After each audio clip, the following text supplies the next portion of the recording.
கிறிஸ்துவில் அன்பானவர்களே, ஆண்டவரும் இரட்சகருமான இயேசு கிறிஸ்துவின் விலையேறப்பெற்ற நாமத்திலே உங்களை வாழ்த்துகிறேன். கர்த்தர் உங்களை ஆசீர்வதிப்பார். இன்றைய நாளுக்கான கர்த்தருடைய வார்த்தை எபிரேயர் 13ஆம் அதிகாரம் 6, 7, 8 3 வசனம். அதனாலே நாம் தைரியம் கொண்டு, கர்த்தர் எனக்கு சகாயர், நான் பயப்படேன், மனுஷன் எனக்கு என்ன செய்வான் என்று சொல்லலாமே. தேவ வசனத்தை உங்களுக்கு போதித்து உங்களை நடத்தினவர்களை நீங்கள் நினைத்து அவர்களுடைய நடக்கையின் முடிவை நன்றாய் சிந்தித்து அவர்களுடைய விசுவாசத்தை பின்பற்றுங்கள். இயேசு கிறிஸ்து நேற்றும் இன்றும் என்றும் மாறாதவராய் இருக்கிறார். அன்பானவர்களே, இந்த உலகத்தில் கிறிஸ்துவை போதிக்கிறவர்கள், கிறிஸ்துவை அறிவிக்கிறவர்கள், கிறிஸ்துவை பின்பற்றுகிறவர்கள், இவங்க எல்லோருக்குமே பிரச்சனைகள் வரும். ஏன்னா ஏதோ இயேசு கிறிஸ்துவை பின்பற்றுகிறவர்களில் அவமானப்படுத்த வேண்டும் என்பதற்காக, அசிங்கப்படுத்தணும், அவங்கள இழிவாக பேசணும் அப்படிங்கிறதுக்காகவே ஒரு கூட்டம் வாழ்ந்து கொண்டிருக்கிறது. இப்போது ஒரு விஷயத்தை நல்லா புரிஞ்சுங்க. இந்தியா தேசத்தை பொறுத்த வரைக்கும் மிஷினரிகள் என்ன பண்ணினாங்கன்னா, இந்தியாவில் அநேக மக்கள் அடிமைப்படுத்தப்பட்டு கிடந்தாங்க. தாழ்த்தப்பட்டவர்கள் அப்படின்னு சொல்லி மனிதர்களை அடிமைப்படுத்தி வச்சுருந்தாங்க. இப்போ மிஷினரிகள் பார்த்தப்ப ஒரிஜினலாக அவங்க இங்கே வந்தது நிறைய விஷயங்களை நமக்கு கற்றுக் கொடுத்துட்டு போகிறதுக்காகத்தான். அவங்க அங்கிருந்து வந்த உடனே இந்த அடிமைப்பட்டு கிடந்தாங்க பார்த்தீங்களா, அவங்கள எல்லாம் போய் சந்திச்சாங்க. நீங்கள் ஏன் இவ்வளோ அடிமையாக இருக்கிறீங்க அப்படின்னு கேட்குறப்போ உண்மையான நிலையை அவர்கள் சொன்னதுனால இவங்க என்ன பண்ணினாங்க, தேசம் முழுவதும் இருக்கக்கூடிய எல்லா மாநிலங்களிலும், எல்லா மாவட்டங்களிலும், எல்லா இடங்களிலும் போய், நீ அடிமை கிடையாது, நீ சுயாதீனன், நீயும் எல்லார போல் உழைக்க முடியும், எல்லார போல் படிக்க முடியும், எல்லாரும் மாதிரி நீயும் ஒரு உயர்ந்த ஸ்தானத்துக்கு வர முடியும் என்கிற அந்த மனிதனுக்குள்ளாக இருந்த அந்த மிகப்பெரிய திறமையை வெளிக்கொண்டு வருவதற்காக, கொண்டு வந்ததற்காக அவங்க இந்த ஊருக்கு வந்தாங்க, தேசத்துக்கு வந்தாங்க. வீதி வீதியாக போனாங்க, வீடு வீடாக போனாங்க. யாரெல்லாம் தாழ்த்தப்பட்டவர்கள், ஒதுக்கப்பட்டவர்கள், ஒடுக்கப்பட்டவர்களாக இருந்தார்களோ அவர்களை சந்தித்து அவர்களுக்கு போதிச்சாங்க. அன்றைய காலத்திலேருந்து இன்றைக்கு வரைக்கும் என்னென்னா, இந்த பிசாசானவன் என்ன பண்ணுறான்னா, ஓஹோ இவங்கெல்லாம் படித்து முன்னுக்கு வந்துட்டாங்களா, இவர்களெல்லாம் படிச்சுட்டாங்களா, இவர்களெல்லாம் நமக்கு சமமாக உட்கார்ந்து பேசுகிறாங்களா அப்படிங்கிற அந்த ஒரு மேட்டிமைத்தனம் என்ன பண்ணுச்சுன்னு கேட்டிங்கன்னா, மற்றவர்களை அவமதிக்கவும், அவமானப்படுத்தவும், கேவலப்படுத்தணுங்கிற அந்த நோக்கத்தோடு இன்றைக்கு வரைக்கும் இருக்கிறாங்க.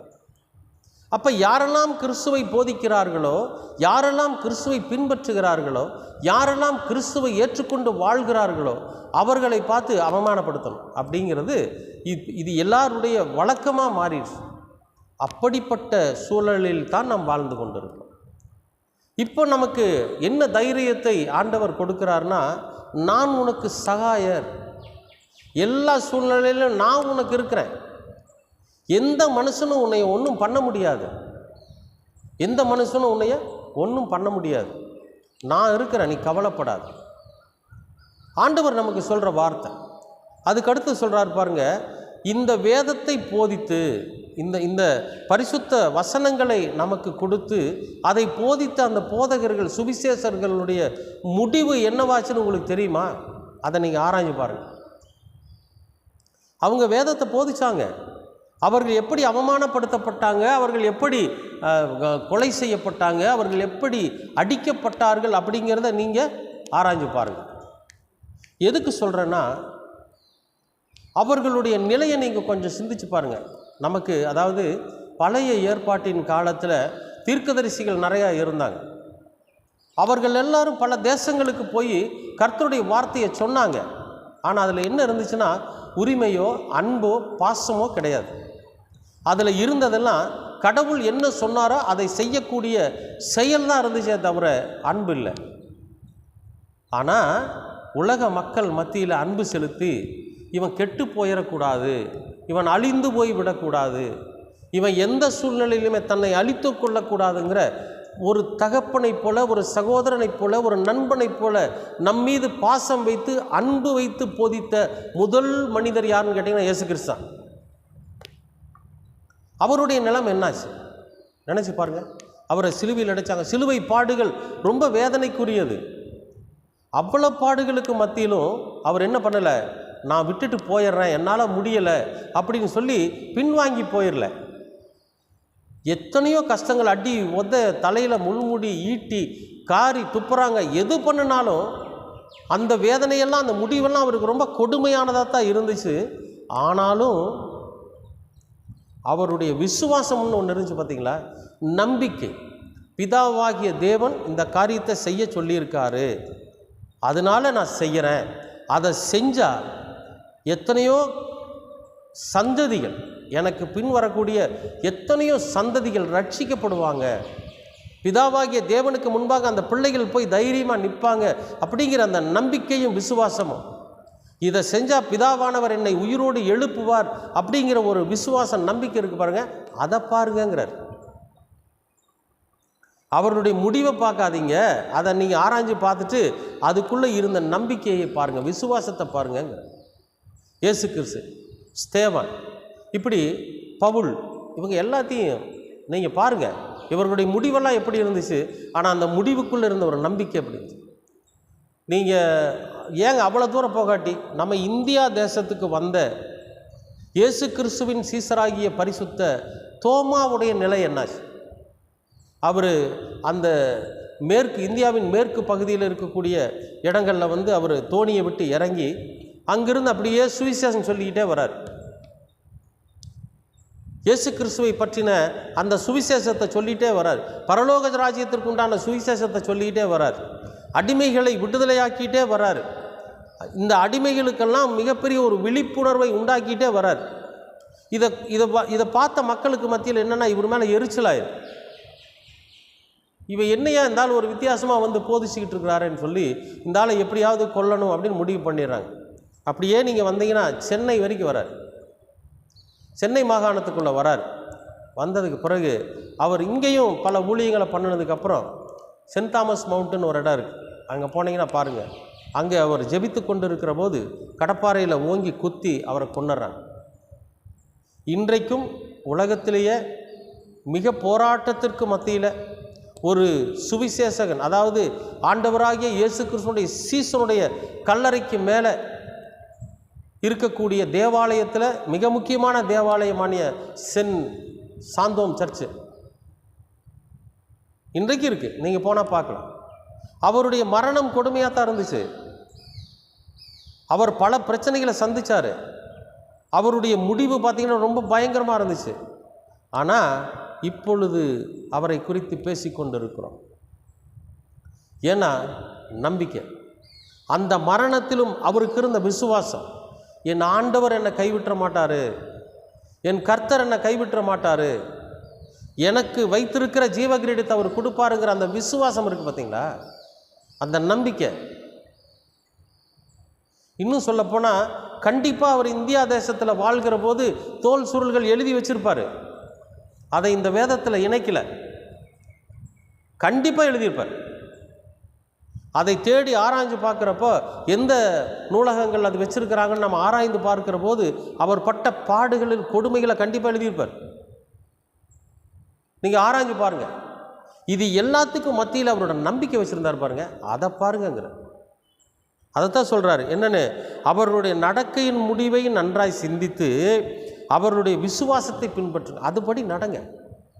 எது நடந்தாலும் சரி என் கர்த்தர் எனக்கு சகாயர், எது நடந்தாலும் சரி என் கர்த்தர் என் தகப்பன், எது நடந்தாலும் சரி என் கர்த்தர் என்னை பாதுகாப்பார். ஏன்னா அவர் நேற்றும் இன்றும் என்றும் மாறாத தேவன், மரித்தும் உயிரோடு வாழ்ந்து கொண்டிருக்கிற கர்த்தர். அப்படிங்கிற அந்த விசுவாசத்தை பின்பற்றுங்கள்னு சொல்கிறார். அன்பானவர்களே, கர்த்தர் மேலே வைக்கிற விசுவாசம் என்பது அவ்வளவு பலன் உள்ளது, அவ்வளோ நம்பிக்கை உள்ளது. ஒரு சம்பவத்தை சொல்கிறேன் பாருங்க. நான் ஈரோடு பகுதியில் வாழ்ந்துட்டுருக்கிறேன். ஈரோடை சுற்றிலும் சின்ன சின்ன ஆலயங்களில் பிரசங்கம் பண்ணுறது, சுவிசேஷம் அறிவிக்கிறது, இது போன்ற காரியங்களை செய்கிறேன். ஒரு ஆலயத்தில் நான் பிரசங்கிச்சுட்டு வர்றப்ப அன்றைக்கு பிரசங்கம் என்னென்னா, ஆதாம் ஏவாள் காயின் ஆபேல். காயின் ஆபேலை கொன்னுறாரு. அதுதான் கான்செப்ட் அன்றைக்கி பேசுகிறோம். எதனால் அவருக்கு அந்த மரணம் ஏற்பட்டுச்சு, அப்பா அம்மா என்ன பாவம் பண்ணாங்க அப்படிங்கிறது குறித்து அன்றைக்கி பேசணும். ஆலயத்தில் ஆராதனையில் உட்காந்துக்கிட்டு இருந்த 2 பெண்கள் திடீர்னு எந்திரிச்சு ஓடிட்டாங்க. சரி, நம்ம எதாவது சமையல் காரியத்துக்காக எந்திரிச்சு ஓடுவாங்க. சில நேரங்களில் மழை வந்துட்டால் துணி காய போடலின்னு ஓடுவோம். இப்படியெல்லாம் பல விஷயத்துக்கு ஆலயம் முடிகிறதுக்கு முன்னாலே பெண்கள் எந்திரிச்சு ஓடுவாங்க சில பேர். அந்த மாதிரி ஏதோ ஓடுறாங்களா போல் அப்படின்னு நினச்சிட்டு நம்ம கர்த்தரோட சுவிசேஷத்தை அறிவிச்சுட்டு ஆலயம் முடிஞ்சது. நான் வெளியே வர்றேன். 2 பேர் வந்து என்னை குறுக்காட்டி தடுத்து நிறுத்தி என்னை அடிக்கிறதுக்கு வராங்க. யார் நீ, எந்த ஊர், எங்கேருந்து வந்து என்ன பேசுகிற, கடவுள் வந்து தண்டிக்கிறது, கொலை பண்ணுறது, இதை தான் இங்கே வந்து பேசுவியா, ஏன் வந்தையா, ஏதோ 2 ஆசீர்வாதமான வார்த்தை சொன்னையா, கொடுக்கறத வாங்கிட்டு போயிட்டே இருக்கணும். இந்த மனம் திரும்புங்கிறது, இந்த கடவுள் தண்டிப்பாருங்கிறது, இந்த வேலையெல்லாம் வச்சுக்காதன்னு சொல்லி அடிக்கிறதுக்கு வந்துட்டாங்க. சரி, எப்படி இந்த திருச்சபை மக்கள் நம்மளை கைவிட்டுருவாங்களா அப்படின்னு திரும்பி பார்க்குறேன். ஒருத்தர் கூட இல்லைங்க, எல்லாம் போயிட்டாங்க. நான் மட்டும்தான் நிற்கிறேன். என்ன ஆண்டவரே, நானும் அவங்களுக்கு பதில் சொல்லிக்கிட்டே இருக்கிறேன். திடீர்னு எனக்குள்ள ஒரு யாரோ ஒருத்தர் பேசுகிற மாதிரி இருக்கு. அவங்கள எதிர்த்து நில்லு, அவங்க சண்டை போட்டால் நீ அவங்கள எதிர்த்து நில்லு அப்படின்னு ஆண்டவர் எனக்குள்ள சொல்கிறத நான் உணர்றேன். பைக்கை விட்டு இறங்கி, பைபிள் கீழே விழுந்துடக்கூடாதுல்ல, பைபிள் கீர்த்தனை எல்லாம் எடுத்து டேங்க் கவருக்குள்ளே வச்சு பாதுகாப்பு பண்ணிவிட்டு வண்டியினுடைய சாவி எடுத்து பாக்கெட்டில் போட்டு வண்டியை சுற்றி இந்த பக்கம் வந்து நின்று அடிங்க. உங்களால் முடிஞ்சால் நீங்கள் என்ன அடிங்க, ஆனால் திருப்பி நான் அடிச்சுருந்தா நீங்கள் தாங்க மாட்டீங்க. அதையும் சொல்லிட்டேன். உங்களால் முடிஞ்சால் நீங்கள் 2 பேரும் என்ன அடிங்க, நான் அடி வாங்கிக்க தயார், ஆனால் திருப்பி நான் அடிப்பேன் அப்படின்னு சொன்ன உடனே எங்கள் நிமிஷத்தில் ஓடிட்டானுங்க அந்த இடத்த விட்டு. ஒரு கன்னத்தில் அரைஞ்சால் மறு கன்னத்தை திருப்பி காட்டுன்னு ஆண்டவர் சொன்னார். ஆனால் அந்த இடத்துல அவர்களை எதிர்த்து நில்லுன்னு ஆண்டவர் சொல்கிறார். அப்போ எந்த இடத்துல எந்த சூழ்நிலையில் எப்படிப்பட்ட அவமானத்தையும் நிந்தனையும் பிரச்சனைகளும் வருது, அதை நாம் எதிர்த்து நிற்கணும்னா ஆண்டவர் எங்கூட இருக்கார்ல. அவனுங்களும் என்ன மாதிரி ஆளுங்க தான், ஆனால் ஓடிட்டானுங்க. அதுக்கப்புறம் பல வருடங்கள் கழித்து அவனுக்கு 2 பேரும் வந்து என்கிட்ட மன்னிப்பு கேட்டாங்க. சரி, எதுக்கு சொல்ல வரேன்னா, பிரச்சனைகள் வரும், கஷ்டங்கள் வரும், வேதனைகள் வரும். கர்த்தருடைய வசனத்தை போதிக்கிறவர்களுக்கு எப்போ பார்த்தாலும் பிரச்சனை இருந்துக்கிட்டே தான் இருக்கும். இந்த தேசத்தினுடைய அதாவது பழக்கம் அப்படி. ஆனால் ஆண்டவர் அங்கே எதிர்த்து நிற்க சொன்னதுனால எதிர்த்து நின்ன ஓடிட்டான். ஒரு நம்பிக்கை இருந்துச்சு எனக்கு, எப்படியும் என் சகாயர் என்னை விடமாட்டார், என் கர்த்தரை நாங்கள் அடி வாங்க விடமாட்டார். இவனுக்கிட்ட நான் அடி வாங்கிட்டேன்னு வச்சுங்களேன், இனி இந்த ஏரியாவில் எந்த ஊழியக்காரனும் வந்து கர்த்தருடைய வார்த்தையை போதிக்க முடியாது. ஏன்னா அவனுக்கு 2 பேருமே ஒரு மாதிரி போதையில் இருக்கக்கூடிய போதமணிகள். அவனுங்களுக்கு நம்ம பயந்து அந்த இடத்துல அடி வாங்கிட்டு நின்றுட்டோன்னா அந்த ஏரியாவுக்கு யாருமே சுவிசேஷம் அறிவிக்க போக முடியாது. அதனால் கர்த்தர் எதிர்த்து நிற்க சொன்னார். நின்ன ஓடிட்டு. அன்பானவர்களே, அந்த நம்பிக்கையை பாருங்கள். ஆண்டவர் அதான் சொல்கிறார், கர்த்தருடைய சுவிசேஷத்தை அறிவிக்கிறவனுடைய முடிவு, அவருடைய நடக்கையின் முடிவு என்னங்கிறத பாருங்கள், அதுக்குள்ளே இருந்த விசுவாசத்தை பின்பற்றுங்க. அன்பானவர்களே, அந்த நம்பிக்கை அவர்களை உயர்ந்த ஸ்தானத்துக்கு கொண்டு போகும். இப்போ ஏன்னா நம்முடைய ஆண்டவர் நேற்று இன்றும் என்றும் மாறாதவர், அவர் நம்ம கூடவே இருப்பார். அந்த நம்பிக்கையோடு கூட இருக்கு, அந்த விசுவாசத்தோடு கூடங்க. மரணத்திலும் கர்த்தர் எனக்காக காத்திருப்பார். ஸ்தேவானோட நம்பிக்கை. சீவ கிரீடம் எனக்கு வைக்கப்பட்டிருக்கிறது, பவுலோட நம்பிக்கை. என்னை உயிரோடு எழுப்பி இந்த உலக மக்கள் மத்தியில் ஒரு மிகப்பெரிய ராஜ்யத்தை ஸ்தாபிக்கப் போகிறார், இயேசு கிறிஸ்துவோட நம்பிக்கை. கிறிஸ்துவோடு மரித்தீர்களே ஆனால் கிறிஸ்துவோடு கூட எழுந்திருப்பீர்கள் என்பது நம்முடைய நம்பிக்கை, நம்முடைய விசுவாசம். நிச்சயமாகவே விசுவாசம் வீண் போகாது, நம்பிக்கை வீண் போகாது. ஏன்னா அவர் நேற்றும் இன்றும் என்றும் மாறாத தேவனாய் இருக்கிறார். விசுவாசிக்கிறீங்களா? கர்த்தர் உங்களை ஆசீர்வதிப்பார். அன்பின் பரலோக பிதாவே, அருமையான நல்ல இந்த நாளுக்காக நன்றி. இந்த நாளை நீர் ஆசீர்வதித்து கொடுத்ததற்காகவும் நன்றி. கர்த்தருடைய வசனத்தை போதித்து கர்த்தருடைய சுவிசேஷத்தை அறிவிக்கிற போதகர்களுடைய கடைசி நிலை என்ன என்பது எங்களுக்கு தெரியும்.